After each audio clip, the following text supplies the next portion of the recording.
Raggy dolls, raggy dolls, dolls like you and me. Raggy dolls, raggy dolls, made him perfectly. So if you got a bump on your nose or lumps on your toes, do not despair. Be like the raggy dolls and say I just don't care. 'Cause raggy dolls are happy just to be. Raggy dolls, dolls like you and me. One morning, when the Raggy Dolls were getting up, Hi-Fi and Back to Front noticed Sad Sack had a very long face. What's wrong? Asked Hi-Fi. Sad Sack was close to tears. I'm too fat, He blurted. my stomach. It's too big and too soft. Then you should come walking with us, said Back to Front. The exercise will do your power of good. Exercise, Thought Sad Sack. that's all very well for some, but they don't have all this weight to carry. He looked down at his big soft stomach. The last thing I want is exercise. So Hi-Fi and Back to Front set off on their early morning walk without him. They were making their way towards the big field when they noticed a group of men carrying a large straw basket. The dolls ducked out of sight and watched as the men put the basket down. I wonder what they're going to do, asked Back to Front. They're probably having a picnic, crackled Hi-Fi. The men seemed to be excited about something. One of them took out a stopwatch. On your marks, get set, go! To the dolls' great surprise, a flock of pigeons flew up out of the basket. Wow, it's a pigeon race. The pigeons flew off at great speed. One pigeon was already way out in front of the others, but curious to see how far in front he was, the pigeon turned his head. Look, Exclaimed Hi-Fi. he's traveling in one direction and looking in the other. There's nothing clever in that.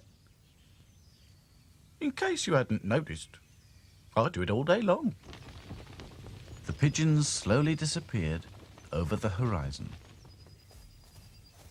The men carried the empty basket back across the field. Hi-Fi and Back to Front continued their walk. They set off out into the countryside, enjoying the fresh morning air. Soon they came to Pumpernickel's field. Pumpernickel the Scarecrow was always on duty, guarding his patch of corn. But it was a lonely old job, and he was always pleased when any of the Raggy Dolls came by. Good morning, dolls. Morning. Good morning, Pumpernickel. Hi-Fi and Back to Front marched on, but by now they were feeling the strain of all their walking. I do feel tired. Me too. So they sat down for a rest. But they'd hardly relaxed for a second when they heard a faint cry. Oh, help! They looked around, but there was no one in sight. Oh, help! This time they looked up, and there above them, entangled in the wires, was the pigeon that had been leading the race. Hi-Fi and Back to Front clambered up the telegraph pole and quickly reached the pigeon. Don't you worry, boy. No problem. We'll soon have you free. And with the utmost care, the dolls untangled the pigeon from the wire. There now. You're free to fly home. Oh, but I can't fly home. Oh, my pigeon, my wing. Oh. The poor pigeon was stuck. He couldn't fly off, and he couldn't get down. This is an emergency. There's only one thing to do. He quickly took off his headphones and yelled into the earpiece. Raggy dolls to the rescue. It was the Raggy Dolls' own secret call sign. As if by magic, the Raggy Dolls appeared from every direction. What's the emergency? How can we help? It's the pigeon. He's hurt his wing and can't fly. I can give him some first aid, said Lucy. Good. But first, we must find a way to get him down. Just then, Sad Sack came running along. Sorry I'm late, but I'm just too fat to cope with these emergencies. That's all right. No problem. In fact, being fat makes you the only doll that can help. Sad Sack could hardly believe his ears. What, me? Help? But how? He asked. Back to front got him to lie on the ground directly beneath the pigeon. Now, Pigeon, on the count of 3, jump! 1, 2, 3, jump! The pigeon jumped and landed safely on Sad Sack's big, soft stomach. Oh, thank you for letting me land on you. Oh! I'm happy to have helped, replied Sad Sack. Lucy took Claude's neck scarf and made it into a sling to support the pigeon's injured wing. All you need now is a good rest and food to restore your energy, Lucy told the pigeon. But the pigeon didn't need telling. He was so exhausted by his ordeal, he'd fallen asleep. The dolls tiptoed quietly away so as not to disturb him. As the pigeon slept, he dreamed of his home, his feed tray full of corn, and his owner, proudly polishing all the cups and medals he'd won at pigeon racing. After his sleep, the pigeon woke up feeling very hungry. The dolls arrived with perfect timing. I've brought you some beef burgers, said Hi-Fi. Oh, thank you, said the pigeon. He looked at the dolls. They were all carrying food they'd brought especially for him.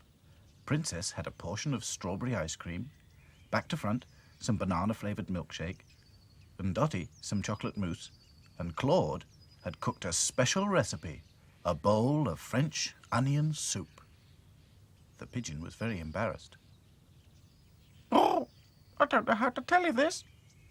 Oh, but I'm afraid we pigeons don't eat beef burgers, nor ice cream, nor chocolate mousse, nor milkshake, and certainly not French onion soup. Claude was livid. Then I will eat the soup myself. Please, don't worry about the food. We'll see that nothing goes to waste. But do tell us, what do pigeons eat? Just then, along came Sad Sack. He was carrying some corn. The pigeon's eyes lit up. Oh, that's what pigeons eat. I told Pumpernickel all about our racing pigeon rescue. And Pumpernickel said, Although scarecrows don't usually give pigeons corn, this is a very special case. So he sent you this corn with his best wishes. Oh, that was kind, said the pigeon, and tucked into the corn.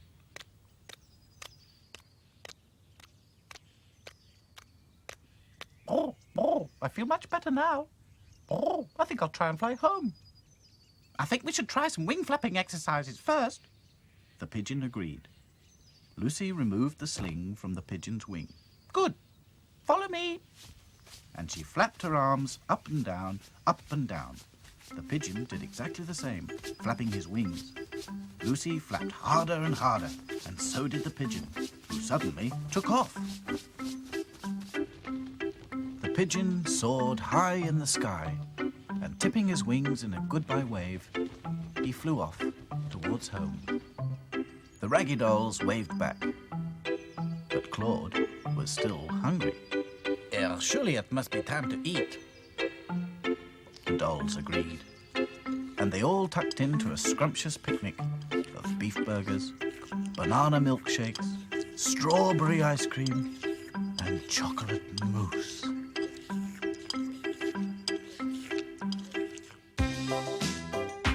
It's not much of a life when you're just a pretty face. Just to be whoever you are is no disgrace. Look around and you will find people of every kind, like the Raggy doll, Raggy doll, Raggy doll, Raggy doll, Raggy doll. made him perfectly. So if you're not at ease with your knobbly knees and your fingers are all fuzz, stand on your two left feet